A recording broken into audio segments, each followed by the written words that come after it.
Oi, pessoal, boa noite. Sejam bem-vindos à nossa mais uma aula, né, de enfermagem clínica cirúrgica. Hoje a gente vai falar sobre as principais cirurgias masculinas. Semana passada a gente viu as principais cirurgias femininas, né? Então hoje a gente vai ver as dos homens, tá? Então, assim, existem várias cirurgias. Porém, eu trouxe as que são mais usuais, as que mais acontecem no bloco cirúrgico, tá? Eu trouxe três. Uma delas, a idade, normalmente daquelas para aquelas pessoas que já são mais velhas, né? Que já vão chegando ali na idade ser mais idoso. Trouxe outra que já é mais voltada para as crianças, né? Do sexo masculino. E trouxe outra que ela é para homens da idade adulta, certo? Então são três cirurgias que elas são, assim, vamos dizer assim, para um público diferente, voltada para um público diferente devido à faixa etária de cada um, mas também são as que mais ocorrem, certo? Pronto, nós vamos iniciar falando sobre a prostatectomia, né? Então, o que é isso, Albânia? O que seria isso, professora? Seria a remoção da próstata, né? Ou a remoção total da próstata, ou a remoção parcial, né? De uma parte ali da próstata. Né? Vai depender muito do motivo que está levando aquele homem vir a fazer essa cirurgia, certo? Então, vamos lá, vamos iniciar.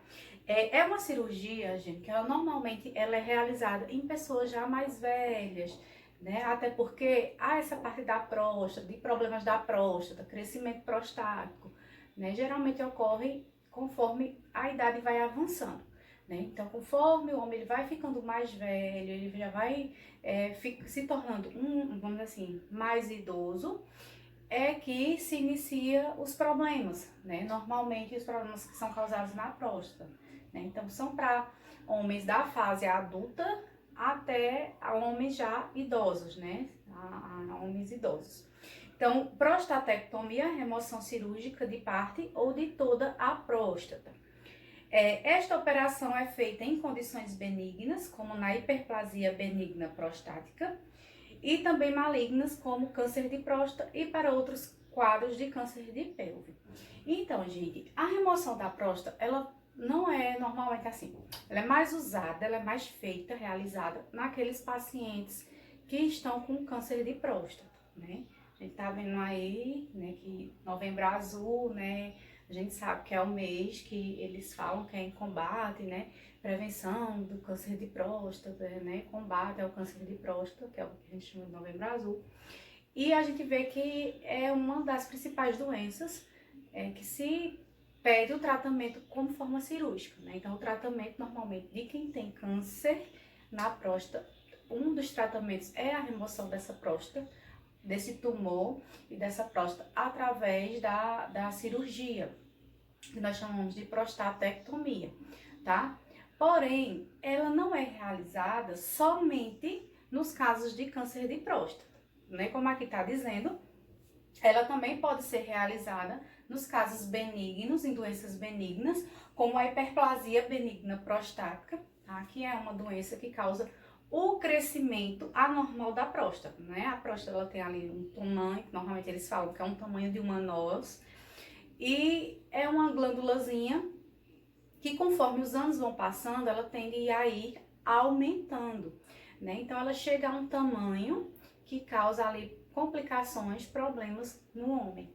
Que aí quando chega a esse problema, a essas complicações, né? Quando ela aumenta em um tamanho assim que chega a ter problemas, é o que a gente chama de hiperplasia benigna. Por quê? Porque não é um câncer, tá? Não é uma doença maligna, é apenas uma doença ali que causa aquele aumento prostático e mais que normalmente também requer a cirurgia.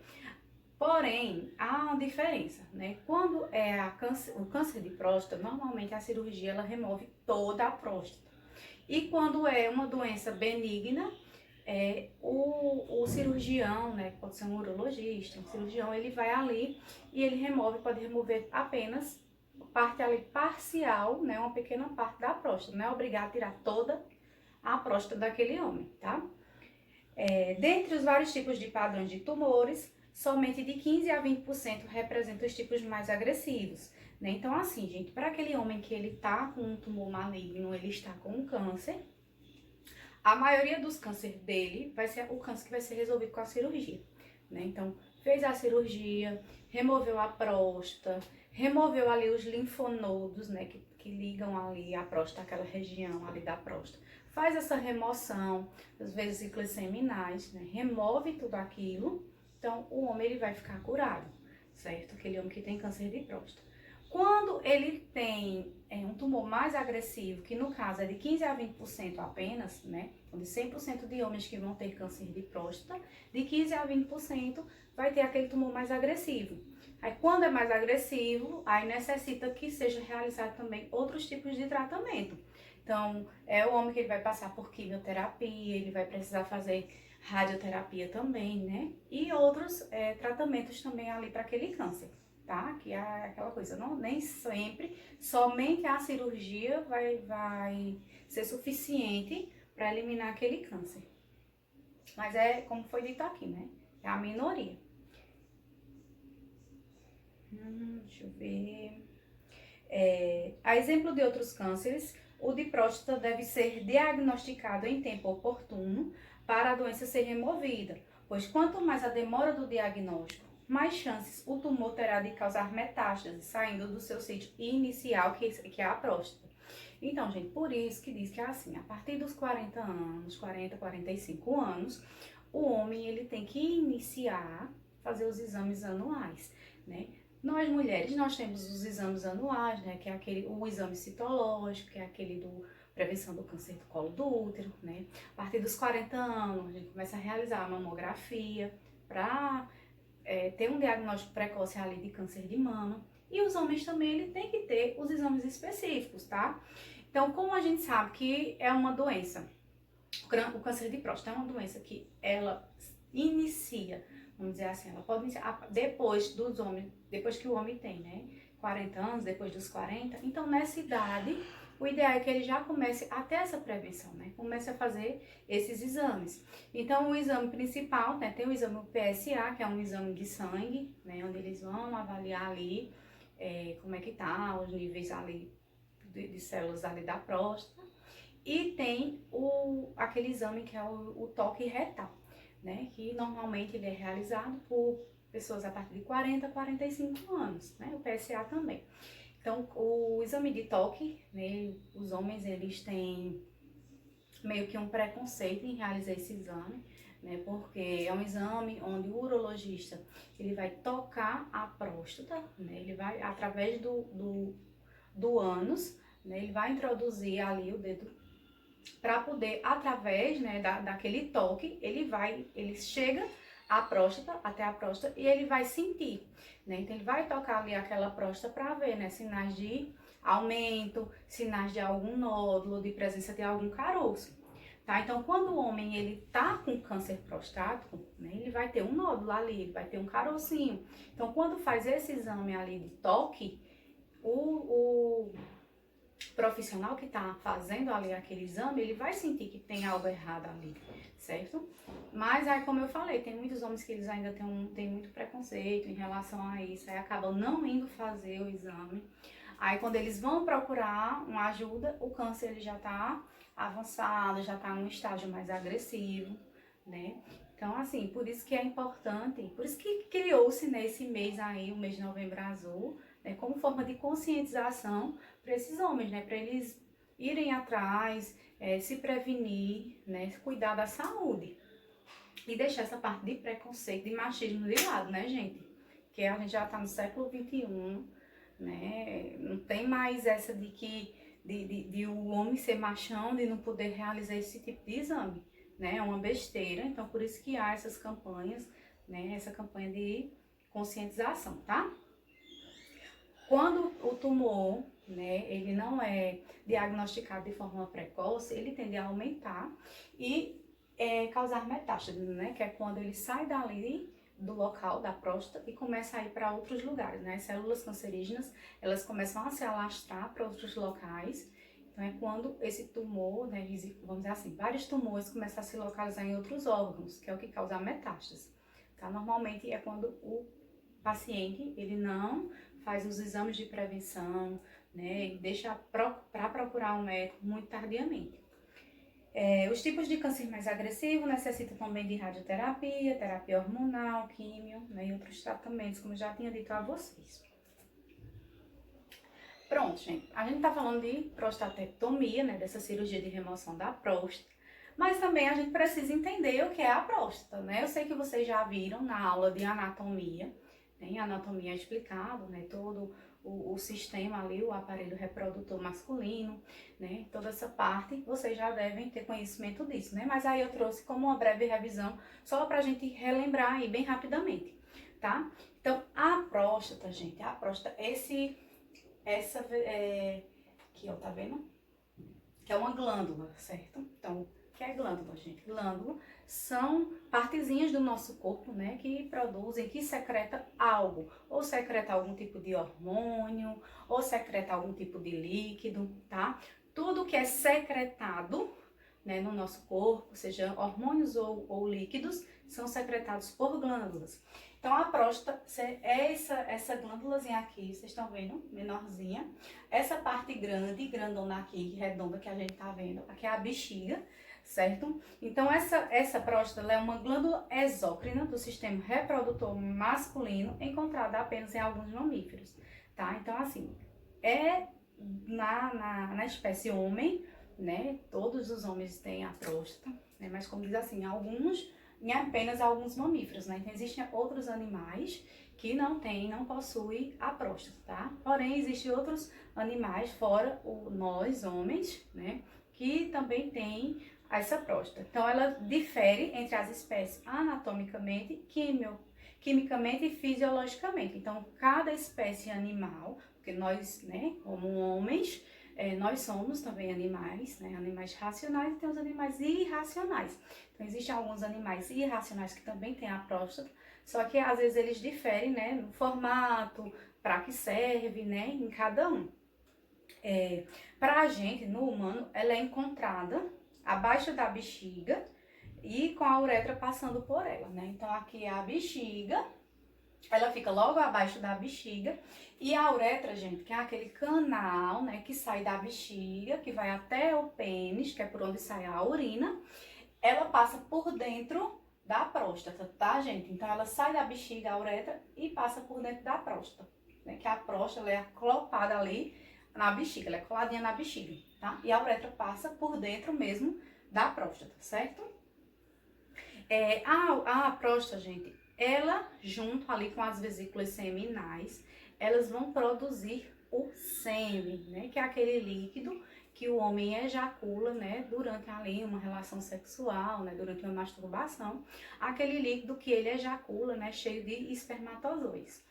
Quem produz esse sêmen, é a próstata junto com as vesículas seminais, tá? Então, assim, é produzido por ele. A parte dos espermatozoides é produzido pelos testículos, tá? Porque os espermatozoides é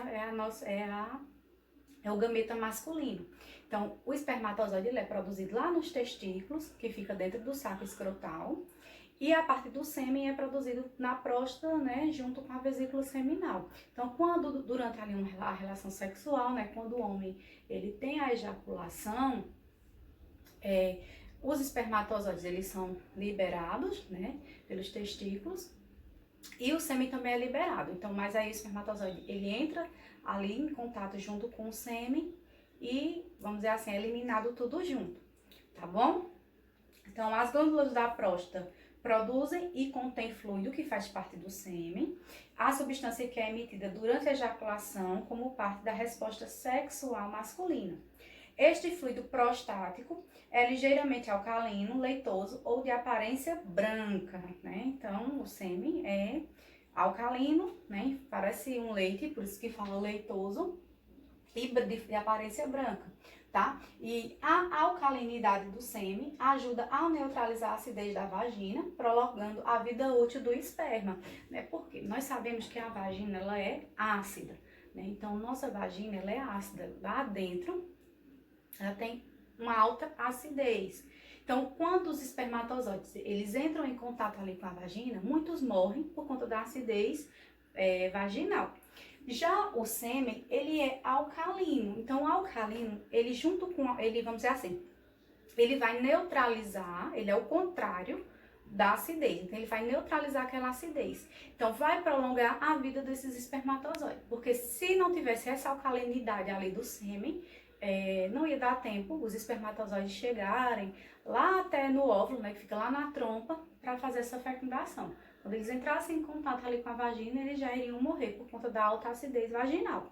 Mas aí, como o sêmen é alcalino, aí ajuda ali a neutralizar, né, e manter, vamos dizer assim, a vida daqueles espermatozoides, certo? E essa essa parte aí de alcalino, né, tudo direitinho, é produzido, né, aqui na próstata, tá bom? Próstata e vesículas seminais. Então, aqui é uma foto para vocês verem como é o aparelho aqui reprodutor masculino, né? Então, junto, né, com o urinário também. Aí aqui nós temos a bexiga. Aqui a próstata, vocês estão vendo que a próstata fica logo abaixo da bexiga. A uretra é esse canal, né, que sai da bexiga e vai até o pênis, né, que é por onde sai, elimina tanto a urina quanto a parte do líquido ejaculatório, né, junto com os espermatozoides, certo? É tudo um canal só. Aí ele sai, passa por dentro da próstata, tá vendo? Sai por aqui. Aqui é o testículo, que fica dentro do saco escrotal masculino, que é onde é produzido os espermatozoides.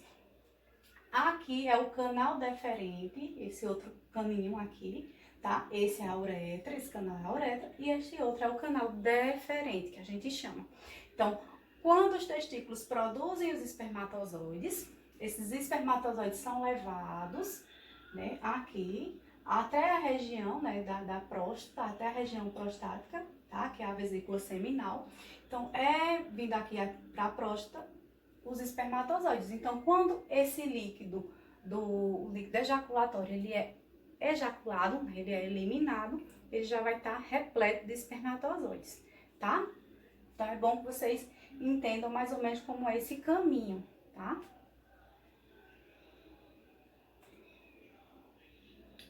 Quando o homem, ele tá com câncer de próstata, olha como é que fica, tá? Então, aqui a próstata, certo? Aqui, tá? A próstata, um recorte, né, maior pra gente ver, e aqui são os tumores, né? Então, quando tá com câncer, né, quando a próstata, essa próstata, ela já não tá mais sadia, olha como que fica aqui o tumor, né? Então, aqui é quando o câncer, ele já está localizado na próstata. Certo? Que é mais uma foto mostrando, né, a bexiga. Aqui fica a próstata, né, e os câncer, né, que são já os nódulos cancerígenos. Aqui, minha gente, é uma figura que eu trouxe para vocês para mostrar como é que é realizado o exame de toque retal, tá? Então, o médico, o urologista, né, ele vai introduzir o dedo indicador, né, no ânus, e aqui ele vai acabar tocando, né, porque é como se fosse um canal, né? Do lado fica a próstata. Então, quando ele faz o exame, né, que ele introduz o dedo indicador, ele consegue tocar, né, palpar essa próstata e sentir, né? Como eu disse a vocês, se a próstata estiver crescida, no caso para a doença que eu falei para você, porque é benigna, né? A hiperplasia benigna da próstata, né, que é aquela doença que ela é benigna, que faz esse crescimento prostático, ele sente quando essa próstata está maior do que o normal. E se tiver tumor, qualquer caroço que tiver aqui, ele vai sentir também com essa palpação, tá bom? Então, existem dois tipos de prostatectomia, né? Dois tipos de cirurgia, né, de prostatectomia. Tem a total e tem a parcial, certo? A parcial, que é aquela que vai remover apenas parte da próstata, né? Não precisa remover toda aquela próstata. Nós chamamos de prostatectomia simples, tá? Simples ou parcial, que é a que remove apenas parte, tá? Então, quando tem a doença que eu disse para vocês, a hiperplasia benigna prostática, né, que é o crescimento anormal da próstata, só precisa fazer essa cirurgia dessa forma, né? Remover apenas parte da próstata, não precisa remover toda a próstata, tá? Por quê? Porque não é maligno. Então, envolve a remoção de apenas uma parte da próstata, né? Cirurgiões tipicamente fazem a prostatectomia simples para remoção de tumores benignos, como na hiperplasia benigna da próstata. Né? Aí eu trouxe até uma figura para vocês verem como que fica a próstata quando ela está com hiperplasia benigna, né? Que hiperplasia já quer dizer alto crescimento, hiperplasia, como se fosse assim, crescimento anormal ali da próstata. Né? Então a próstata normal, né? A bexiga aqui, a próstata aqui, né? A uretra passando dentro. Quando tá com o problema de hiperplasia, né? A próstata fica bem aumentada. Estão vendo aqui como fica? Né? Fica pressionando a bexiga, tá? Ela fica tão grande que ela pressiona a bexiga e ela pressiona também a uretra. Então, por conta disso, né, ela aperta, vamos dizer, de certa forma, ela fica... A uretra tá aqui, né? A próstata tá aqui em volta, né? A uretra tá passando por dentro. Conforme ela cresce, ela fica apertando ali aquela uretra. Como aperta aquela uretra, tanto a uretra como parte aqui da bexiga, fica meio que apertando, pressionando, esse homem ele vai ter problemas ali urinários, né? Então é aquela pessoa que vai ter dificuldade para urinar, né? Ele tenta urinar, tem que fazer força e às vezes ele não consegue urinar normalmente, às vezes fica saindo só os pinguinhos. Ele tem aquela vontade de urinar, mas ele não consegue urinar, justamente por isso, por conta dessa pressão, né, que está ali na uretra, né? Está apertando tanto que está obstruindo aquela uretra. Então, às vezes, ele não consegue urinar direito, tá? Então, ele tem sempre aquela sensação de vontade de urinar, mas que não consegue esvaziar totalmente a bexiga, tá? O jato de urina não começa a ser lento, né? Ao invés de ser aquele jato que a gente sabe que a gente vai fazer xixi, né? Tem um jato normal ali, aquele jato. Então, quando o doente ele tem essa doença da hiperplasia, ele vai urinar, é aquele jato lento, sabe, devagarinho, fica ali só pingando, né, bem pouquinho, certo? Então é bem ruim, assim, para eles, é um incômodo bem grande, né, nessa parte urinária por conta disso, tá? Por conta dessa pressão, né, às vezes até dessa obstrução ali de urina. Então, quando é feita a cirurgia de prostatectomia, essa que é simples, né, que é a parcial, ele vai remover parte da próstata, né? Normalmente remove essa parte aqui, que fica coladinha com a uretra, né? Porque removendo essa parte, aí vai desobstruir, né? Vamos dizer assim, essa uretra vai voltar ao normal, né? Então vai ajudar ali né, nessa parte, né, de eliminação urinária, certo? E vai eliminar essa parte de pressão, né? Que a próstata está fazendo ali na uretra e na bexiga. Aí eu tô mostrando aqui pra vocês, ó, a próstata normal. Aí a próstata quando ela tá com a doença, né, que ela tá hipertrofiada, né, fica bem grandona. Aqui é quando faz a cirurgia, né, então começa, remove parte, né, aí aqui remove totalmente. Então fica totalmente livre aqui, né, a passagem de urina, né. Então a uretra passa livremente, né, por dentro da próstata. Não tem mais essa próstata grandona apertando, né? E vamos dizer assim que volta ao normal, tá? Mas lembrando, gente, que isso aí é só nessa parte de hiperplasia benigna prostática, né? Ou se for algum tumor benigno, certo? Quando é tumor maligno, que é o tipo de câncer, né, da próstata mesmo, aí o tipo de cirurgia, né, não pode ser essa, tem que ser a total, né, que tem que remover totalmente a próstata, tá? Porque não pode remover apenas parte dela, né? Por quê? Porque as células cancerígenas estão ali presentes. Se você remove só parte dela, aquelas células vão continuar crescendo, né? E com o risco de causar metástase, né? Delas saírem daquele local, né? E ir para outros órgãos ali daquele organismo, tá bom? Certo? E nós temos o segundo tipo, né, de classificação da prostatectomia, que é a radical ou total, que é a remoção total da próstata. Olha como é a próstata anatomicamente, né? Que ali a gente viu só desenhos, ela de verdade, olha como ela é. Tá vendo?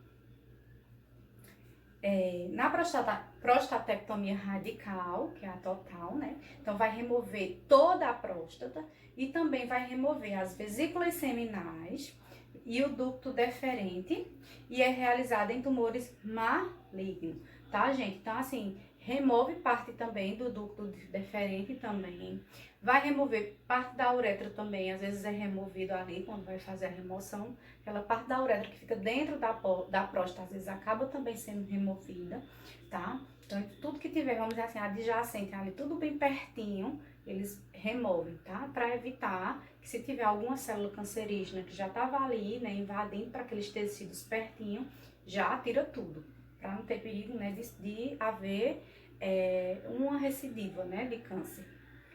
É a cirurgia indicada com o intuito de tratar o paciente que tenha câncer de próstata localizado, ou seja, quando a doença está confinada na próstata e dentro dos limites da cápsula prostática.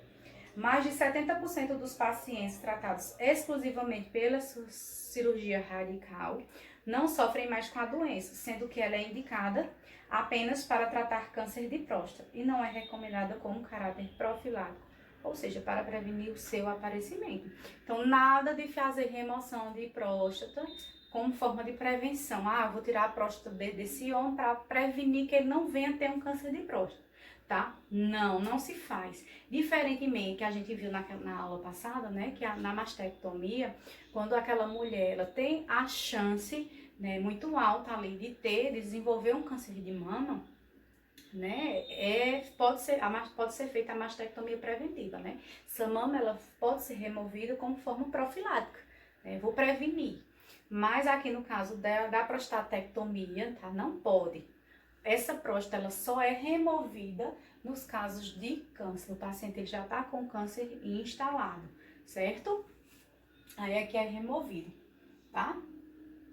Então, ela é feita, como está dizendo aqui, 70% dos pacientes são tratados exclusivamente, ou seja, apenas com a cirurgia, 70% dos casos já remove.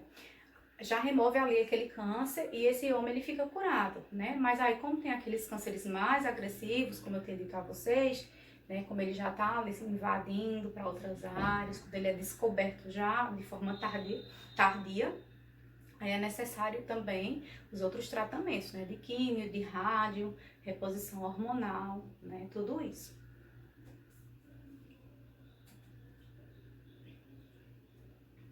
Né? Então, a prostatectomia no câncer, já foi falado, né? Tem que ser feito a radical, tá, gente? Que é a total. Não pode fazer a parcial. Né? Então, a radical não é tão recomendada no estágio chamado de metástase, quando o câncer já se espalhou pela próstata para os linfonodos ou outras partes do corpo.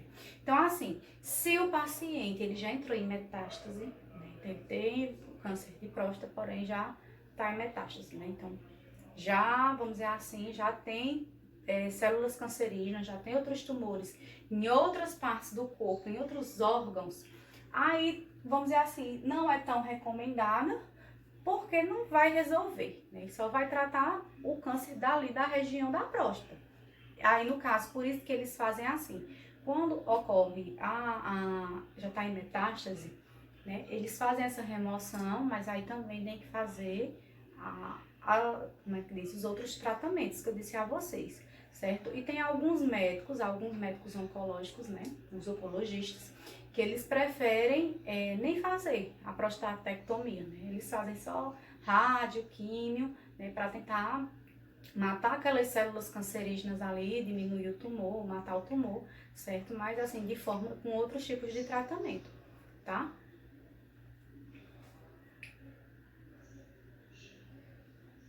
Deixa eu ver se tem mais alguma coisa. Sim. Antes da decisão acerca da melhor opção de tratamento para os cânceres de mais alto risco, são aqueles mais agressivos, são feitas tomografias, ressonâncias ou radiografias para se assegurar que o câncer não se espalhou para fora da próstata, tá, gente? Então, assim, foi visto que o câncer já está meio agressivo, né? Eles fazem esses outros tipos de exames, né? Uma tomografia, uma ressonância, um ultrassom, para ver onde o câncer ele está localizado, né? Se ele está localizado apenas dentro da próstata, né? Então, se ele estiver só dentro da próstata, aí sim eles fazem a cirurgia de remoção. Agora, se foi visto que o tumor ele está aqui, já saiu para outras áreas, né? É visto que não adianta mais fazer a remoção. Então, tem que ser feito os outros tratamentos, né? Para poder sim atingir ali as células, aquelas células malignas, tá? E o procedimento cirúrgico, gente, existem 4 tipos de formas de se realizar o procedimento cirúrgico, né? Então, 4 formas de se realizar essa cirurgia, tá? Quais são elas? Como é que pode ser feito esse procedimento? Pode ser feito pela cirurgia aberta, que pode ser feito pela por laparoscopia ou robótica e através da uretra do períneo, né, que normalmente é do períneo, que eles fazem mais através do períneo, certo? Então, existem esses 4 tipos que eu vou falar de forma detalhada cada uma delas, tá? Pronto. Primeiro, nós temos a prostatectomia abdominal, aberta abdominal. Por quê? Porque a prostatectomia aberta, que é aquela que a gente faz uma incisão, um corte, ela tem 2 tipos, né? Que a gente chama, toda vez que vocês verem que é uma cirurgia que se faz um corte grande, se faz uma incisão, a gente fala que é uma cirurgia aberta. Então, é a prostatectomia aberta. Uma delas vai ser a abdominal, que é aquela que é feita pelo abdômen, né? Então, é feita uma incisão no abdômen desse homem e através dessa incisão abdominal, o corte é feito ali na barriga, através dali, né, ele se enxerga na próstata e essa próstata é removida, tá? Porém, o corte, gente, a incisão da próstata é diferente, né? Incisão da próstata não, a incisão da prostatectomia, ela é diferente. Normalmente a gente vê, né, que cirurgias ali abdominais, normalmente o corte é horizontal, né? Horizontal. Já na prostatectomia, a cirurgia ela é vertical, ela é em pezinha. Então, vai ser feito um corte ali, uma incisão na região do umbigo, até chegando no osso púbico, né? Que é aquele ossinho que fica ali na região pélvica da gente, né? Que tanto o homem quanto a mulher tem. Então, é um corte vertical, tá? Então, é feito esse corte vertical, né? Aí abre e ali é feito cirurgia, né? Então, o cirurgião vai lá até chegar na próstata e remove aquela próstata, né? Retira aquela próstata. É o tipo mais comum, gente, de cirurgia, tá? Desse tipo de cirurgia, prostatectomia, essa cirurgia aberta abdominal. Normalmente ela é a mais realizada, né? Principalmente pelo SUS, ela é a que mais ocorre, tá? E é o tipo de cirurgia que, assim, ó, que tá falando assim, a prostatectomia aberta, abdominal, né? A próstata ela é acessada através de uma grande e única incisão através da parte inferior do abdômen, né? Então, é feito esse corte na parte inferior, né, do umbigo até o osso púbico, né, que é essa parte baixa, tá? O procedimento dura entre 2 e 3 horas, então é uma cirurgia um pouquinho demorada, né? 2 a 3 horas aí, mais ou menos. O corte ele é de 8 a 10 centímetros, né, para acessar a próstata e as vesículas seminais. Lembram que eu disse a vocês que tem que tirar tudo, né? Tem que tirar, vai tirar a próstata, se for no caso de câncer, né? Então tem que remover tanto a próstata como as vesículas seminais, né, que ajuda ali a produzir o líquido sêmen. Então é removida a próstata, as vesículas seminais, os linfonodos que estiverem ali próximos, em volta também são removidos, tá? A partezinha da uretra normalmente também é removida. Às vezes o canal deferente que passa por ali pertinho também às vezes é removido. Onde as células tumorais malignas, né, são removidas em conjunto com os linfonodos. Então vai remover tudo para se evitar, né, que fique ainda alguma célula cancerígena. Após a cirurgia é mantida uma sonda vesical de demora, tá, gente? Que é aquela sondinha, né, de Fowler que a gente fala, que é aquela de borrachinha, certo? A laranjinha. Então, é introduzida uma sonda daquela no paciente e esse paciente ele vai ficar com essa sonda entre 1 a 2 semanas mais ou menos, né, após o procedimento. Então, fez a cirurgia, já essa sonda já é introduzida ali, então ele não vai urinar normalmente, né, ele vai urinar pela sonda, as eliminações ali urinárias dele vai ser pela sonda, inicialmente, né, de 1 a 2 semanas, porém, depois que passar essas 2 semanas, mais ou menos, essa sonda, ela é retirada, né, e ele vai ficar urinando de forma normal, tá? Os pacientes que são submetidos à cirurgia devem estar bem de saúde, ter expectativa de vida maior de 10 anos, independentemente da sua idade, tá, gente? Então, assim, Se for um senhorzinho, vamos dizer, uma pessoa bem velhinha, que não tem essa expectativa de vida, né? Como tá dizendo aqui, de mais de 10 anos, é aquele senhorzinho que você sabe que vai viver, o médico pela avaliação, né? Dependendo do estado de saúde daquela pessoa, vai ver que é uma pessoa que vai durar no máximo uns 5 anos. Então, a prostatectomia não é tão indicada, tá? Não é tão indicada. Então, esse paciente, ele tem que ter, vamos dizer assim, uma sobrevida, pelo menos assim, uma expectativa de vida ali de maior de 10 anos, tá? Independente da idade dele, se for mais velhinho, se for mais novo, tem que ter essa expectativa de vida maior de 10. E se for um paciente com comorbidades graves, também eles não indicam, né? O que é isso? Aqueles pacientes que têm graves doenças, né? Então, um paciente que tem algum problema cardíaco muito sério, tem um risco grande dele, vamos dizer assim, vir a óbito durante a cirurgia, né? Então, é avaliado também essa questão também de outras comorbidades, tá? Como eu falei para vocês da sonda, lembrar vocês, essa sonda ela é passada, né, em qualquer uma dos métodos de cirurgia, tá? Independente de ser a prostatectomia aberta abdominal, como as outras que eu vou falar agora para frente, em todas elas o paciente ele deve ficar com essa sonda de 1 a 2 semanas, tá bom? Independente. O segundo tipo, né, o segundo método de cirurgia é também a aberta, né, porque vai ser feita por uma incisão, porém a incisão é perineal. O que é isso, gente? No períneo, né? Onde é o períneo? A localização, né, que é feita ali, que é uma incisão que é feita entre o reto e o saco escrotal masculino, né? E nós sabemos que nós temos o períneo, que eu expliquei para vocês sobre a cirurgia de perineoplastia na aula passada, né? Que na mulher, ela fica ali entre a entrada da vagina e o reto. Já no homem, né, ele fica entre o reto também, mas entre o saco escrotal, né? Então, aquela partezinha, né, que fica ali aquela linha que fica ali entre o saco escrotal e o ânus do paciente, é o que a gente chama de períneo. Então, essa incisão, ela vai ser feita naquela região, né? Então, o corte é feito ali e tem o acesso até a próstata por ali, tá? Essa parte de prostatectomia perineal, ela não é tão realizada, né? Por quê? Porque por conta pela região onde é feito esse corte, nem sempre é possível remover os linfonodos que ficam ali em volta da próstata. Pela barriga, pela parte abdominal, ela é mais fácil, né? Remover os linfonodos, tudinho, né? Remove a vesícula seminal, remove tudo que tem que remover. Já aqui na perineal, ela já é um pouquinho mais complicada para se conseguir remover esses linfonodos. Então, na maioria das vezes, não dá para remover, né? Os linfonodos ficam. E também tem a questão dos nervos, né? Então, por essa incisão aí, às vezes não dá para poupar os nervos que ficam ali próximos, né? Então, se os nervos, eles são cortados, eles são tirados, né? O homem, ele acaba perdendo a sensibilidade, né? Então, ele vai perder a sensibilidade daquela região. Então, muitas vezes, ele fica com um problema ali de ereção, né? Porque os nervos ali são cortados, né? Então, ele acaba perdendo essa sensibilidade. E quando é feito a outra, né, é mais fácil, vamos dizer assim, poupar esses nervos, tá?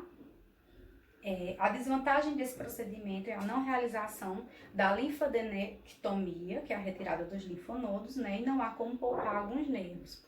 E muitas vezes, nessa cirurgia, ela pode promover, né, algum probleminha ali na parte da ereção, né? Então, só é realizado, né, se o paciente não estiver preocupado com ereções e não precisar remover os linfonodos, aí ele já é mais indicado. Então, para aqueles pacientes mais velhinhos, né, que já não tem mais vida sexual ativa, aí pode ser realizado dessa parte.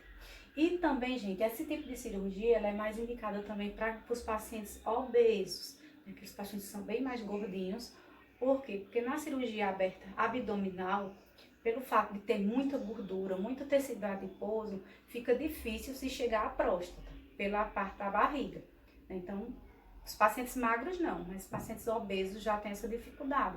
Então, quando o paciente ele é obeso, né, então, se não for escolhida a laparoscopia, que é a outra cirurgia que eu vou falar agora, daqui a pouco, depois dessa, Então, ele se prefere entre a aberta abdominal e perineal. A perineal ela é mais indicada, que fica mais fácil de se chegar à próstata, tá? Por conta do local ali, que é no períneo.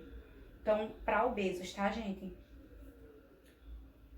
Pronto, mas sobre... Deixa eu ver se precisa falar alguma coisa. Não, o cateter também já disse, né? Que em todos os métodos de cirurgia vai ter que ser usado a sonda. Em todos, então já disse. Pronto, aqui eu trouxe para mostrar para vocês como é feita a incisão. Aqui quando ela é a cirurgia aberta abdominal, tá vendo que o corte ele é vertical, ele é em pezinho, então é da região do umbigo até aqui mais ou menos o osso púbico. Aí através daqui, né, ele vai localizar, aquele cirurgião vai localizar a próstata e fazer a remoção. Próstata, vesícula, linfonodos, tá, gente? A não ser que seja só parcial, né? Aí se for só parcial, vai remover só parte da próstata.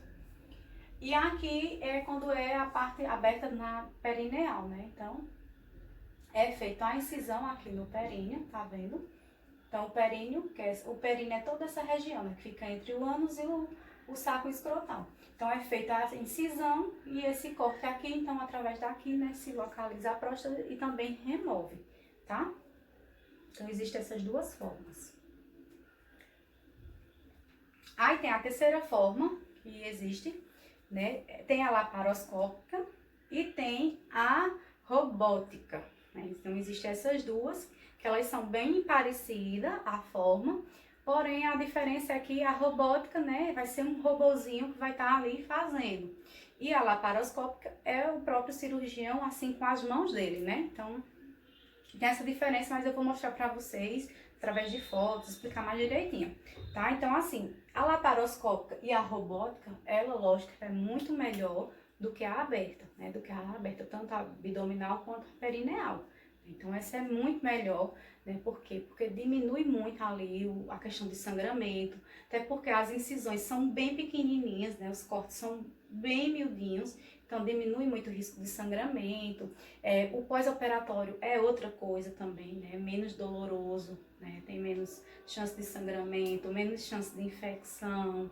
Então, assim, lógico que é muito melhor. Mas pelo fato de ser cirurgias mais caras, né? Então, muitas vezes a aberta é mais indicada por conta disso, né? Porque nem todo mundo tem condição de pagar uma cirurgia laparoscópica, né? Uma robótica, meu Deus, nem se fala. Então, assim, normalmente é aberta por conta disso, porque a maioria desses pacientes, eles fazem pelo SUS, né? E o SUS, ele disponibiliza, né, a aberta. Agora, quando é aquela pessoa que tem condição de pagar, né, quer pagar, aí escolhe a laparoscópica, que é muito melhor, tá? Então, tudo. Em relação à dor, a tempo que fica internado, a tempo de recuperação, a laparoscópica e robótica, que é quase a mesma coisa, ela é muito melhor, tá, gente?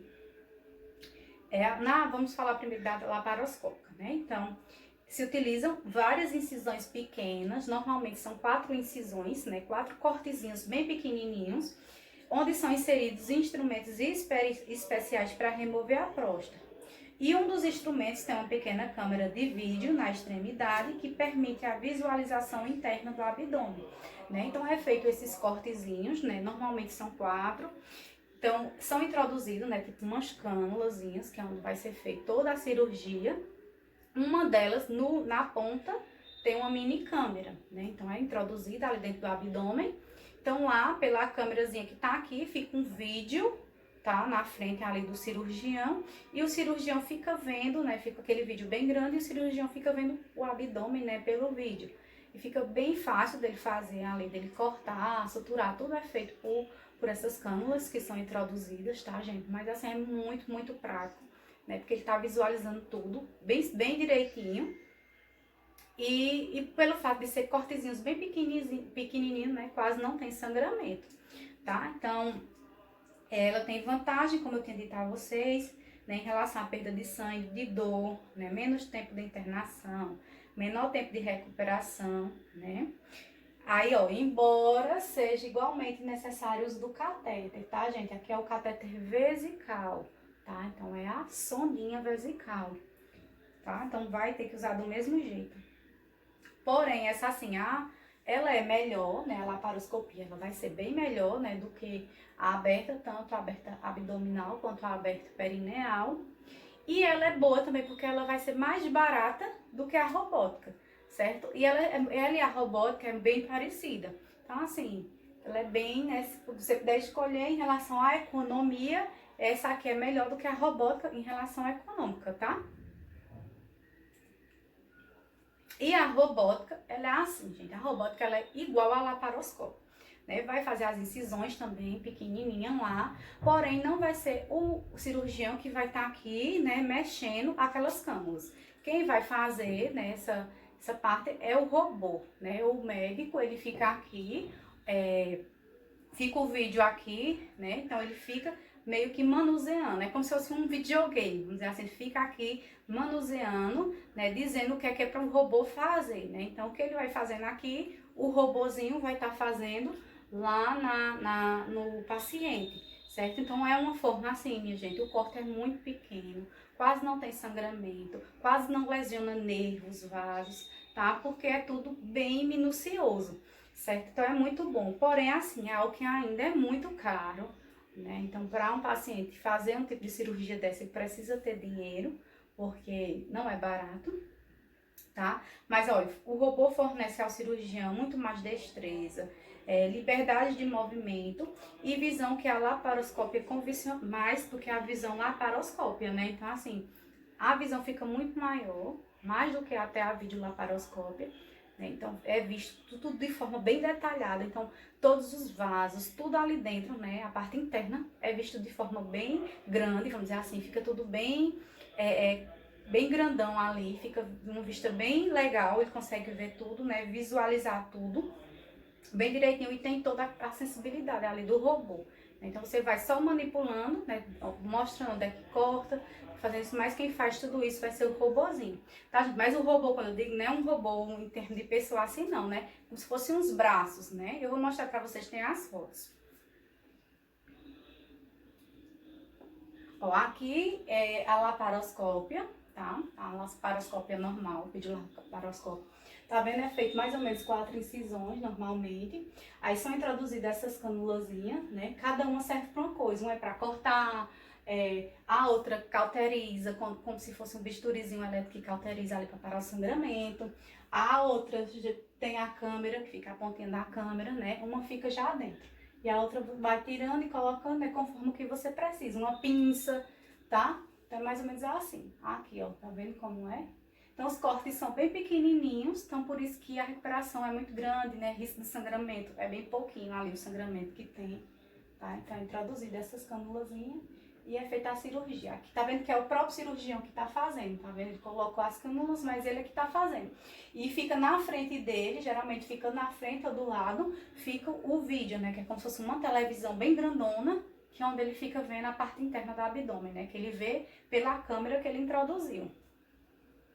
Vocês vão ver quando vocês forem estagiar.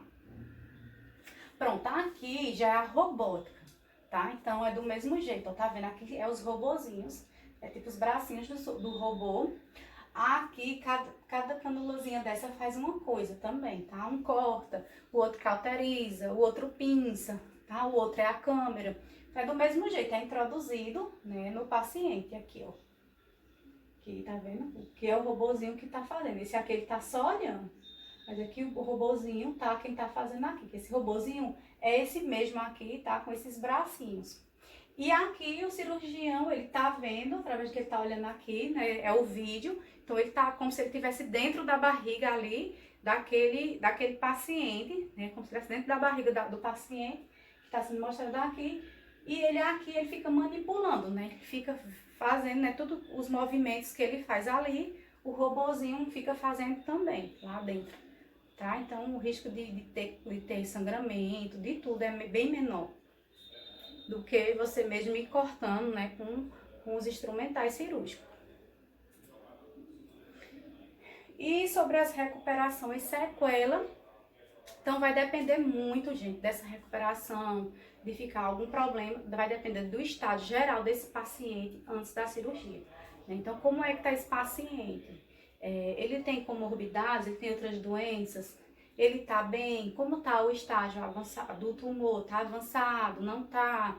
Não é tumor maligno, é só hiperplasia. Então vai depender muito disso, tá? De como o paciente se encontra, tá? Então vai depender, ó, da situação anatômica e funcional da bexiga, do estágio da doença, do estado miccional, né, da parte de urinar dele, e da função sexual prévia do procedimento. Então, se é um paciente que já tem problema de urina, se é um paciente que já tem problema de disfunção erétil, ali, aquele paciente que já tem dificuldade, né, de ter ereção, tudo, com a prostatectomia, né, não vai ter como ajudar, só vai piorar, vamos dizer assim. Mas se é um paciente que está bem, né, então tem toda, é mais fácil também ele continuar bem, tá? Por quê? Porque dizem que após a remoção da próstata, ó, e das vesículas seminais, podem aparecer algumas disfunções genito-urinárias, né? Então pode aparecer algum probleminha ali na parte da bexiga, né? Porque de certa forma mexe ali com a bexiga, então ele pode ter algum probleminha ali na parte urinária, como também na parte de ereção, tá? Quando se remove a próstata. Eu vou explicar para vocês por quê. Então, assim, os pacientes, eles podem apresentar incontinência urinária. Continência urinária é o quê? É aquela pessoa que não consegue segurar o xixi, né? Ele não consegue segurar a vontade de urinar, né? E ele acaba vazando xixi, seja ao tossir, seja a espirrar, né? Então, ele elimina a urina sem querer, tá? Ou então, às vezes, ele não consegue ter o controle, né, de se segurar até chegar no banheiro, né? Isso é o que a gente chama de incontinência urinária, tá? Então, muitas vezes, ele pode ficar com problema de incontinência urinária quando ele faz a prostatectomia, tá? Outras vezes, ele tem esse problema, ele tá com esse problema e quando ele faz a prostatectomia, meio que até às vezes ajuda, certo? Então vai variar muito, vai depender muito, mas normalmente os médicos, eles falam que piora um pouco essa parte de incontinência urinária, quando se remove a próstata. A cirurgia pode melhorar a obstrução do fluxo miccional, sim. Então, para aqueles pacientes que estão com problema de hiperplasia prostática, né, que tá aí com dificuldade de urinar, né, porque a bexiga, que a uretra ali está sendo comprimida, né, então tá tendo aquela obstrução. Então, quando faz a cirurgia, né, então com certeza vai melhorar a obstrução do fluxo, certo? Mais pacientes com mais de 70 anos podem demorar até 2 meses para atingirem a continência urinária completa, tá? Enquanto os que têm menos de 60 anos podem ficar absolutamente continentes desde a retirada da sonda da bexiga. Então, para os pacientes que têm esse probleminha, né, de hiperplasia, que está ali obstruindo, quando o paciente ele tem mais de 70 anos, vai demorar mais um pouquinho, vamos dizer assim, para voltar ao normal. Mas para os pacientes que têm até 70 anos, né, já é de uma forma mais rápida, às vezes, quando retira a sonda, né, após 2 semanas de cirurgia que remove aquela sonda, ele já volta ao normal, tá? Aí eu tô falando da parte de obstrução. A parte de incontinência urinária, aí já é um problema, né? Quando se remove essa próstata, muitas vezes o paciente ele fica com esse problema de incontinência.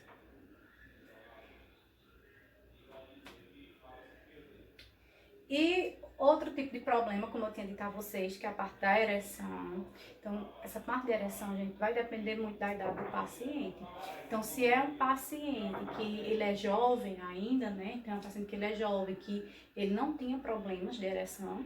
Então, normalmente, ele pode continuar normal, vamos dizer assim, né? Vai passar um tempo sem conseguir, porque é normal, normalmente, assim, até 2 meses, mais ou menos, após a cirurgia, até 2 meses, a partir de 2 meses é que ele vamos dizer assim, ele começa a ter ereção normal, tá? A ereção natural.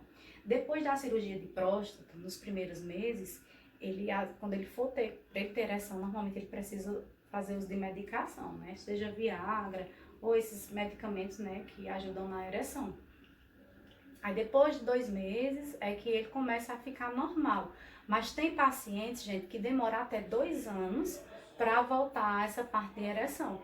Para ficar assim, tendo ereção de forma natural, né? Tem paciente que demora até 2 anos tá? Por quê? Porque a próstata, ela ajuda, tá? Então, quando faz essa remoção, ali mexeu anatomicamente, né, com o aparelho reprodutor daquele homem, tá? Então, por isso que tem essa influência. Agora, naqueles pacientes que já tinham problema, né, já tinham um problema de ereção, aí muitas vezes ele não consegue voltar ao normal de jeito nenhum. Aí tem que ficar fazendo uso de medicação para conseguir, né, ter ereção, tá? Então, homens com boa ereção podem continuar assim após a cirurgia, porque ó, a remoção cirúrgica da próstata aumenta as chances dos pacientes terem algum tipo de disfunção erétil, tá?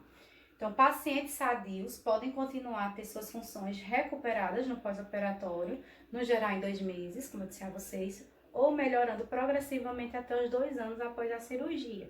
Então, até 2 meses, normalmente, eles ficam com são aqueles pacientes sadios, que nunca teve problema de ereção. Porém, eles podem ir evoluindo aos poucos, né? E ficar até 2 anos, minha gente, para conseguir, tá? E tem, como eu disse a vocês, quando eles removem a próstata, não remove também a vesícula seminal, né? Como eu disse a vocês, se a próstata e a vesícula seminal que produz o sêmen, né, que produz ali aquele líquido ejaculatório, e aí como é que fica, né? Como é que eles vão ejacular? Se não tem próstata, não tem vesícula seminal, não produz mais, né? Então é o que a gente chama de orgasmo a seco, né? Então quando aqueles homens passam a, vamos dizer assim, a ejacular, né, que não ejacula mais porque não tem mais o líquido, esse paciente, ele tem o orgasmo normal, porém não tem mais ejaculação. Ele não consegue ejacular porque não tem mais líquido, né? É o que a gente chama de orgasmo a seco. Dizem que a sensação é igual, não muda, né? Porém, é assim, não tem a ejaculação do líquido, certo? E por conta disso, né, o homem ele acaba também ficando estéril, né? Se não tem mais líquido, ele se torna estéril.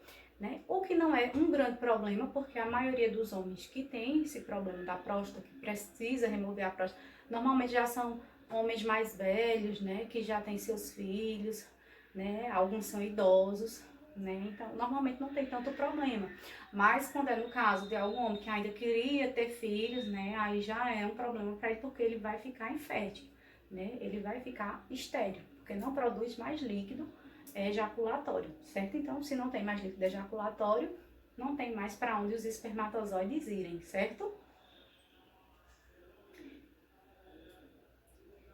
E também, gente, tem a questão de, além dessa infertilidade, como eu disse a vocês, eu não disse a vocês que muitas vezes, quando eles removem a próstata total ali, às vezes acabam tirando um pedacinho da uretra, também vai junto. Aí, por conta disso, algumas vezes acabam diminuindo também no tamanho do pênis, tá? Então, se tira um pedacinho ali da uretra, acaba, de certa forma, encurtando aquela uretra. Se encurta a uretra, que a uretra ela passa por todo o pênis, né? O pênis acaba também diminuindo um pouquinho, tá? Então, tem isso também. Mas é muito pouco também. Às vezes, o homem nem percebe tanto. Pronto. A gente falou já sobre a prostatectomia. Agora a gente vai falar sobre a orquidopexia. Nome bem estranho, né, minha gente? Mas que é uma cirurgia que ela é bem comum acontecer na infância, tá? Nos bebezinhos, nas crianças pequenas, tá? Porém, é um tipo de cirurgia que adulto também faz, mas é muito difícil um adulto vir a fazer esse tipo de cirurgia, né? Mas na infância que realmente é realizada, tá? Então é assim, minha gente, deixa eu explicar pra vocês. Esse tipo de cirurgia. Ela é bem comum, como eu tô dizendo a vocês, na infância, tá? Então assim, ela é realizada nos casos de pacientes que têm esse tipo de probleminha. Criptorquidia. Olha que nome estranho. Criptorquidia, tá? O que seria isso, professor? O que é criptorquidia? É um problema que tem, né, que ocorre ali no bebê enquanto ele ainda é pequeno, né, enquanto ele ainda é criança. Porque quando o menininho, ele está sendo formado ali na barriga da mãe, ele é gerado ali na barriga da mãe, os testículos, né, vocês sabem que uma criança do sexo masculino, ele vai ter 2 testículos, né, que são os que produzem os espermatozoides no futuro. Né? Então, ele vai ter 2 testículos, que os testículos, eles ficam localizados lá dentro do saco escrotal, né? Os testículos são aquelas duas bolinhas ali que produzem os espermatozoides. No menininho, quando ele está sendo gerado ainda na barriga da mãe, esses testículos, eles inicialmente, eles se formam no abdômen, tá? Então, inicialmente, eles são formados ali no abdômen daquele bebê, daquele feto. E conforme, né, vai se aproximando ali a data dessa criança nascer, né, vai se aproximando, vai se formando tudo, aqueles testículos, eles descem e vão para a região normal, que é o saco escrotal, tá? Porém, em algumas crianças, acontece o seguinte, deles nascerem e os testículos não estarem ainda no local certo, ainda continuarem no abdômen, né, que ele fica nessa regiãozinha do abdômen embaixo ali do bebê, um de cada lado. Então, muitas vezes acontece do bebezinho nascer, aí quando o médico, o pediatra, vai fazer o exame, né, que toca ali no saquinho escrotal, pega e só sente o saquinho, o testículo não tá lá. Então, é sinal de que ele está no abdômen do bebê.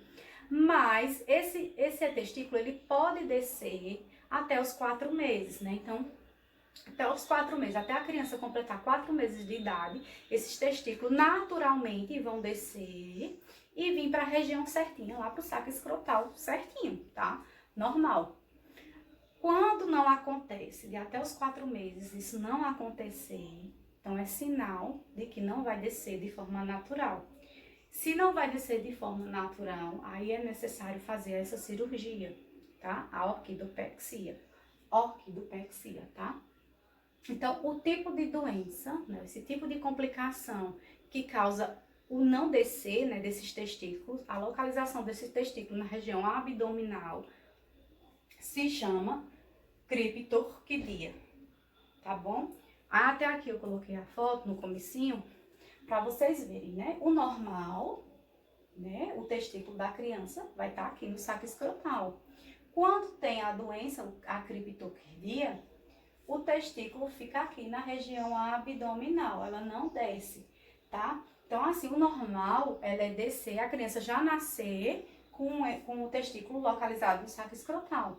Ou então, até o 4º mês de idade dessa criança, esse testículo vir e descer, tá? E quando isso não acontece, é que é necessário fazer a cirurgia, né, para a colocação no local certo, tá, gente? Até porque quando isso não acontece, se deixar o testículo dessa criança aqui, nesse local, não descer, é uma criança que vai crescer e vai se tornar um adulto infértil, tá? Vai crescer um adulto que não vai gerar filhos, tá? Um adulto que provavelmente vai ter esse problema, né, de infertilidade. E o pior, pode causar um câncer de testículo no futuro, né? Então, pacientes que têm esse tipo de problema, eles têm um risco muito maior de desenvolver um câncer de testículo.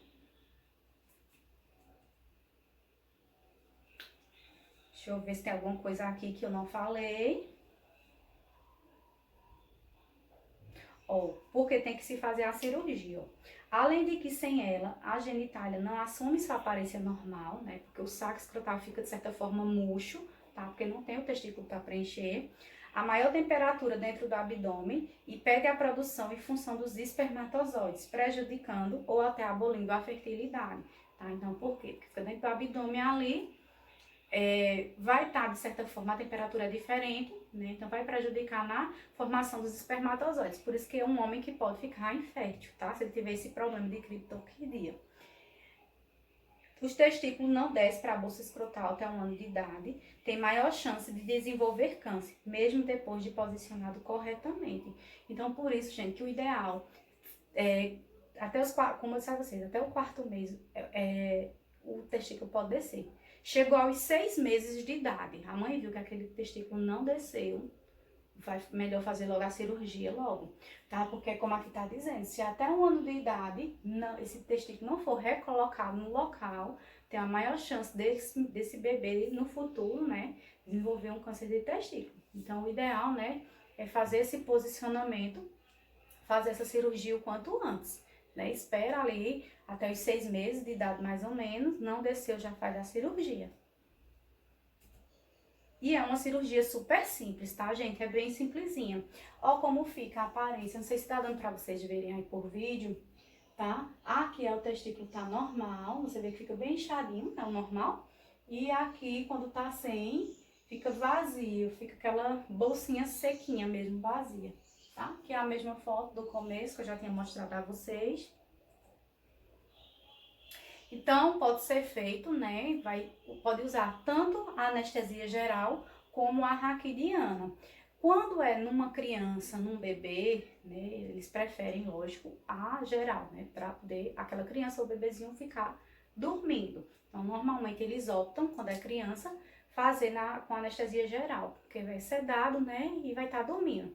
Raquidiana, ela também pode ser realizada, principalmente quando é já em um indivíduo adulto, né? Por quê? Porque tem homens que não fizeram quando era criança, às vezes a mãe nem sabia, né? Não sabia disso. E quando são adultos, eles percebem esse problema e tem algum cirurgia, aí procura ajuda, né? E às vezes o profissional acha melhor fazer a cirurgia, tá?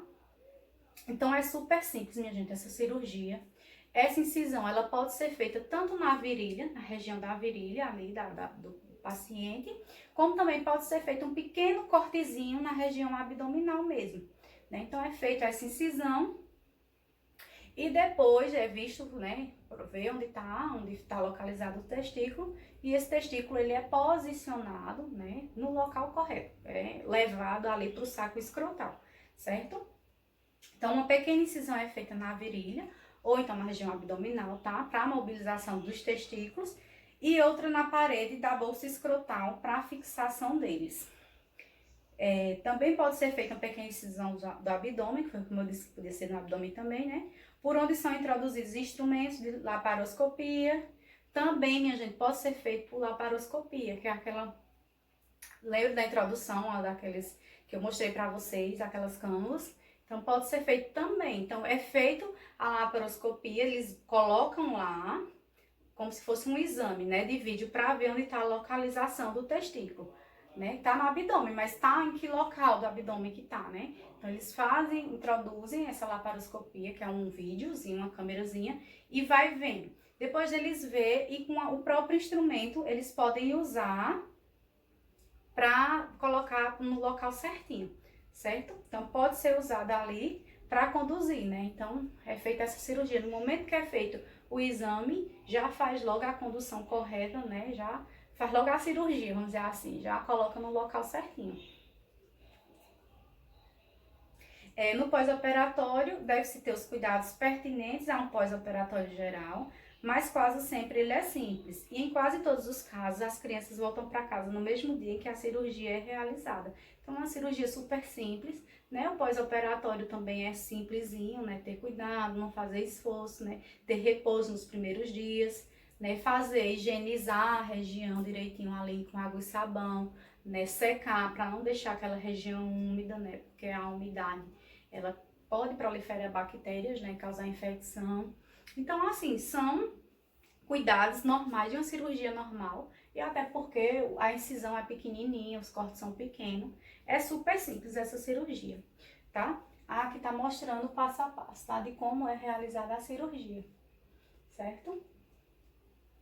Tá vendo aqui é o cortezinho no saco escrotal, e aqui nesse caso não cortou a virilha, cortou na região abdominal, que pode ser feito tanto na virilha quanto na região abdominal, certo? Aqui foi cortado, né? É feito todo até chegar aqui. Então é bem simplesinho a sutura, como é pequenininha. Tá vendo? Que eles encontraram, né, o testículo, e depois aqui eles puxaram o testículo pro local certo. Aqui o testículo onde já tá. Tá vendo? Aqui ele encontrou o testículo em cima. Aí depois pelo corte de baixo, né, é que eles puxam. É bem interessante. E complicações, né? Quais são as complicações possíveis, gente? Muito raramente acontece alguma complicação, algum problema em relação a esse tipo de cirurgia, tá? Normalmente não tem, mas assim, raramente, quais são as lesões, o que é que pode ocorrer, as complicações que podem ocorrer de forma rara, né? Que pode ocorrer. Lesões dos vasos sanguíneos ou dos testículos, né? Então, ali quando tá fazendo o corte, pode causar, né, alguma lesão de algum vaso, né? Que vai causar um sangramento, uma hemorragia. Ou lesão do ducto deferente, que esse ducto, né, ele fica lá dentro da região do testículo e sai, né? Que é onde liga, vocês lembram que o ducto deferente, ele vai ligar ali o testículo até a próstata, né? Então, a gente chama, tem um canal deferente ali.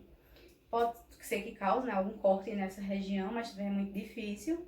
Retração ou atrofia testicular, ou se necessita de uma segunda cirurgia. Né? Às vezes acontece de não se colocar no lugar certinho e precisa desse paciente realizar uma nova cirurgia, mas isso é muito raro. Mas se caso acontecer, né, de não ficar localizado no local que era certinho, mesmo com a cirurgia, aí tem que fazer uma nova cirurgia, tem que esperar pelo menos um ano, tá, gente, para fazer uma nova cirurgia. Mas são complicações que quase não tem, né? São possíveis complicações, mas que são raramente acontecer. E a terceira cirurgia que eu trouxe para vocês, que é muito comum, é a esterilização masculina, tá? Que é realizada, né, no público adulto, tá? Então, a esterilização masculina, que é a vasectomia, né, vai ser o quê, né, minha gente? É um procedimento cirúrgico, né, que vai encerrar a fertilidade dos homens, né? Ou seja, eles vão perder a capacidade de procriarem, né, de ter filhos, de gerarem filhos, né? Então, é uma cirurgia bastante simples, muito simples, principalmente comparada com a feminina, com a esterilização feminina, que é a laqueadura, né? Então, é uma cirurgia muito simples e que, assim, antes a gente dizia que era permanente, né? Mas já se sabe que hoje, com os avanços aí tecnológicos, os avanços de cirurgia, hoje já é possível se ter uma reversão, né, da vasectomia, tá? Então, hoje já pode ser revertido, porém, é uma cirurgia mais complicada, a cirurgia de reversão, é uma cirurgia cara, né? Então, assim, para o homem que ele realmente ele quer fazer a vasectomia, ele tem que estar certo de que é isso que ele quer. Para se evitar, né, passar por 2 procedimentos cirúrgicos, né, desnecessário, já que se no futuro ele venha a se arrepender, né, e sem falar no questão do custo, né, então, para o homem fazer, né, o ideal é que ele realmente tenha certeza que ele não quer mais ter filho, né, tem que ter essa certeza, tá? Então, é um procedimento cirúrgico simples, onde são cortados ductos deferentes, né, então, que é aqueles canozinhos, né, que ligam o testículo. O testículo ali é produzido os espermatozoides. E o canal deferente, ele liga, né, os testículos ali até a próstata, até a vesícula seminal, que é onde vai sair o líquido ejaculatório. Então, os espermatozoides são produzidos ali e pelo canal deferente eles sobem e vão lá para a próstata, né, para aquela região ali das vesículas seminais. E quando ejacula o líquido seminal, né, o sêmen, vai estar ali repleto de espermatozoides. Na esterilização masculina, na vasectomia, esses canais deferentes, esses canaizinhos dos dois lados, né, o homem ele tem um de cada lado, então eles são cortados ou eles são amarrados, então não tem como o espermatozoide passar, né? Então, se ele é cortado ou amarrado, os espermatozoides não sobem. Se não tem como ele passar, o homem ele vai continuar ejaculando, né, quando ele tem a relação sexual, porém vai ser um sêmen sem espermatozoide. E se não tem espermatozoide, não tem como gerar um filho, certo? Então, a vasectomia, de forma bem simples, ela é dessa forma que acontece, tá bom? Lembrando, gente, que a vasectomia, ela não interfere em nada na capacidade sexual masculina. Não tem muito homem que ele não tem medo de fazer porque acha que vai ter problema de ereção, né? Vai ter algum problema desse tipo. Mas não tem, gente, porque não mexe. Até porque essa questão de ereção, né, tá ligado mais à próstata, como a gente viu lá na primeira cirurgia. Então não vai ter influência nenhuma, tá? Então o homem ele vai continuar tendo ereção normal, ele vai continuar ejaculando normal, tá? Então, nessa capacidade, assim, função de relação sexual, não vai mudar em nada, tá? Não muda em nada, nada, nada. Nem tem influência na questão da libido, né? De ter vontade, de ter apetite sexual também, nada. Porque a libido está ligada diretamente ao hormônio masculino, a testosterona. Então, também não influencia em produção de testosterona também, tá? Então, não mexe em nada. É só a questão mesmo de fertilidade. E qual é o mecanismo de ação? É explicando como é feito, que é daquela forma simples que eu disse a vocês, tá? Pelo bloqueio dos ductos deferentes, ou cortando ou amarrando, vai depender da forma que aquele cirurgião, né, faça. Né? Porém, é isso, é o bloqueio do canal deferente, dos ductos deferentes, tá? Então, aqui, ó, que essa figurinha não mostra muito direitinho, não. Aqui, pronto, aqui nessa figurinha já é mostrando o normal, tá? Que é o testículo. Então, o canal deferente, ele é cortado, tá? Tá vendo? Tá pra fora aqui o canal deferente. Então, ele vai ser cortado. Ele corta e costura de um lado e do outro, tá? E pronto. Acabou-se, espermatozoide não tem por onde passar, tá? Então, tem alguns que preferem amarrar, né, com aquela linha de sutura, ou é colocado uns clipezinhos. Cada um faz de uma forma, tá? Então, é feita 2 pequenas incisões, tá? No sacro escrotal, né? Pra que... deixa eu ver, cadê? Deixa eu ler por a frente, é melhor. Nesta cirurgia, são feitas 2 pequenas incisões no saco escrotal para que o cirurgião chegue aos canais deferentes, né? Então, é feito em um de cada lado, né? Em um corte de um lado e um corte do outro. Ambos os canais que saem de cada testículo são cortados ou amarrados e assim os espermatozoides são produzidos, porém não conseguem chegar aos líquidos ejaculatórios que são eliminados sem a presença dos gametas, tá? Então aqui a figura fica mais fácil para mostrar para vocês. Então aqui nós temos, né, o testículo, que é onde produz os espermatozoides. Aqui nós temos canal deferente ou ducto deferente, alguma coisa, que vai daqui, sai do testículo, tá vendo? E vai ser ligado lá para a parte da próstata, né? Para aquela região ali, levando os espermatozoides, certo?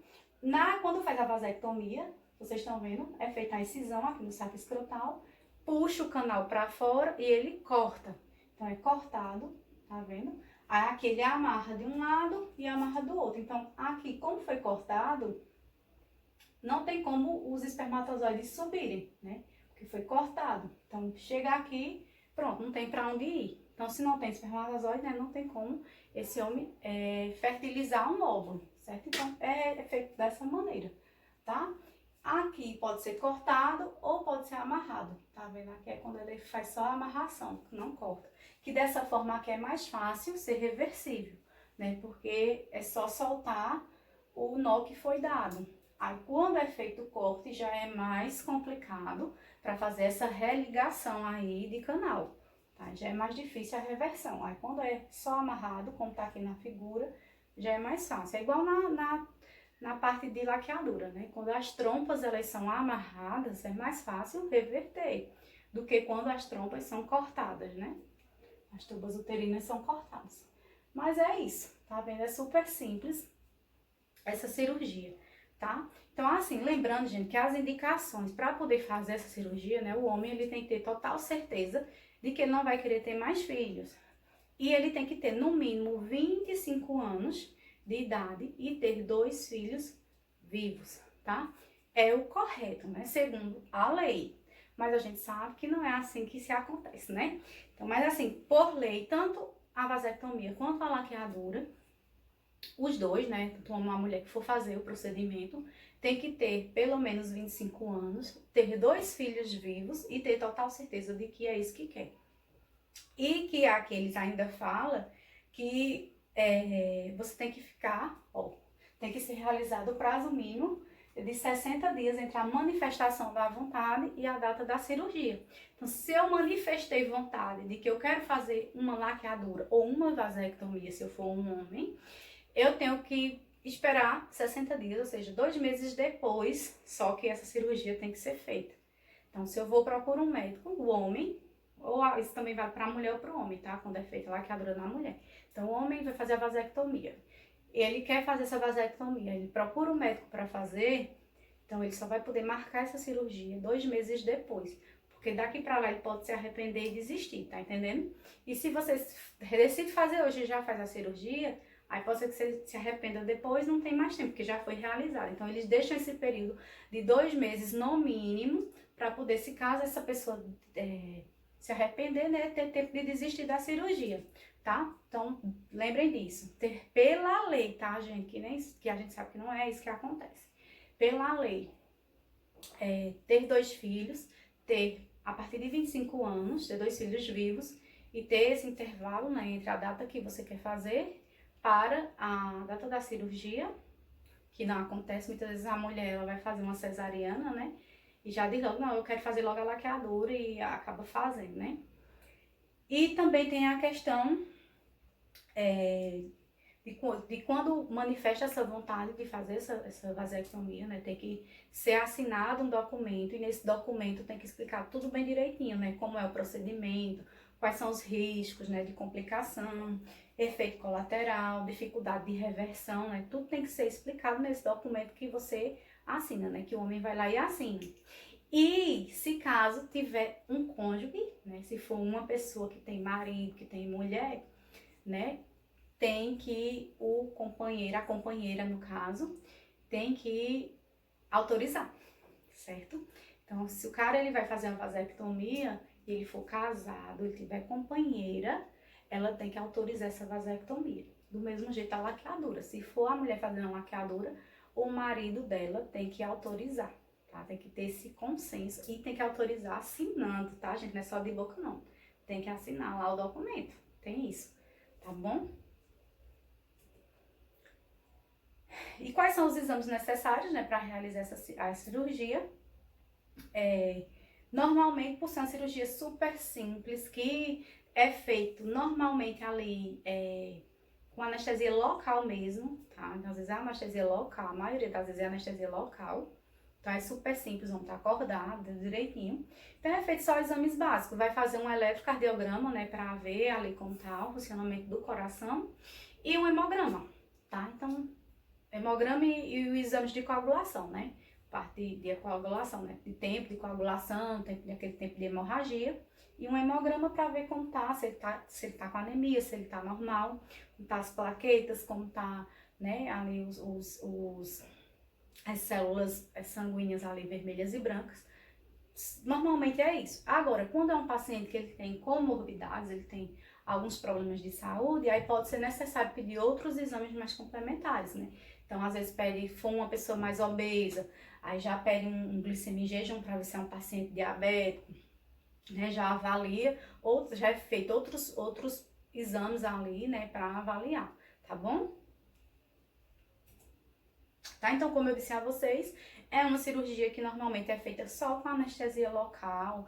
Então, por ser uma anestesia local, não é necessário, vamos dizer assim, aqueles preparos que a gente viu naquelas primeiras aulas da gente, aqueles preparos que tem que ser feito para fazer uma cirurgia. Não precisa ter esses preparos iniciais, tá? Não precisa. Faz só os exames, aqueles exames simples que eu falei agora. E o paciente, no dia, né, ele não pode ter bebido, ter ingerido bebida alcoólica, tá? Na véspera. Normalmente, o cirurgião ele já pede, né? Então, um dia antes ele não pode beber, tá? E se usar alguma medicação, alguma coisa, tem que avisar. Aí, tem alguns pacientes que já são mais medrosos, né? Que não quer, que diz que não quer assistir, não quer ver. Aí o médico ele pode sedar esse paciente. Tem profissional também que prefere fazer essa sedação também nesse paciente. Então aplica um sedativo. Então esse paciente ele vai meio que dormir ali durante a cirurgia. É feita a anestesia local mesmo, mas o paciente vai estar dormindo. Que é mais para esses pacientes que são mais medrosos, assim, tem mais medo, né? Tá com muita ansiedade. E também tem cirurgião que prefere. Aí quando é feito sedação desse paciente, aí sim esse paciente tem que entrar em jejum, tá? Então é um paciente que ele tem que ter esse preparo do jejum, né? Então ele tem que ficar no mínimo 8 horas em jejum, né? De alimento e de água para poder realizar a cirurgia, né? Porque como ele vai ser sedado, né? Para não ter risco dele broncoaspirar comida, né? Dele ter essa broncoaspiração, né? Se engasgar e ter um problema grande com a cirurgia tão simples. Então, nesse caso, se for fazer sedação, tá? Então, já pede ao paciente, né, esse jejum, tá? E os cuidados após a cirurgia são cuidados também super simples de se seguir, né? Que são repouso por 48 horas, né? Então, até 2 dias da cirurgia, né? Ele tem que ter esse repouso, né? Não fazer estripulia, não pegar peso, tá, gente? A incisão, sempre fazer a higienização da incisão com água e sabão mesmo, né? Secar, deixar sempre sequinha, como eu disse a vocês. não deixar onda para não ter risco de infecção, porque a umidade, né, é um chama para bactérias, para micro-organismos. Tem incisão limpa e seca. Atividades físicas, no mínimo 7 dias sem fazer. Tem que ficar pelo menos uma semana sem praticar atividade física.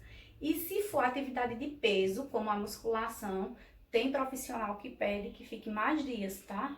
15, 20 dias sem praticar atividade física, para não ter perigo, né, de rompimento ali dos pontos. Evitar relação sexual por 3 a 7 dias. Então, quem vai determinar o tempo de relação sexual vai ser o médico. Tem médico que diz que com 3 dias pode, com 5, com 7, né? Então, vai depender muito do cirurgião, mas normalmente entre 3 e 7 dias que esse paciente tem que ter abstinência sexual. E, gente, tem que, por enquanto, né? Assim, saiu da cirurgia, já não faz mais filho. Não é bem assim, né? Porque tem todo o que já foi produzido de espermatozoide, né? Então, assim, tem que esperar um tempo ali para poder dizer que realmente esse paciente não está mais produzindo espermatozoide. E um exame que é feito após essa cirurgia é o espermograma.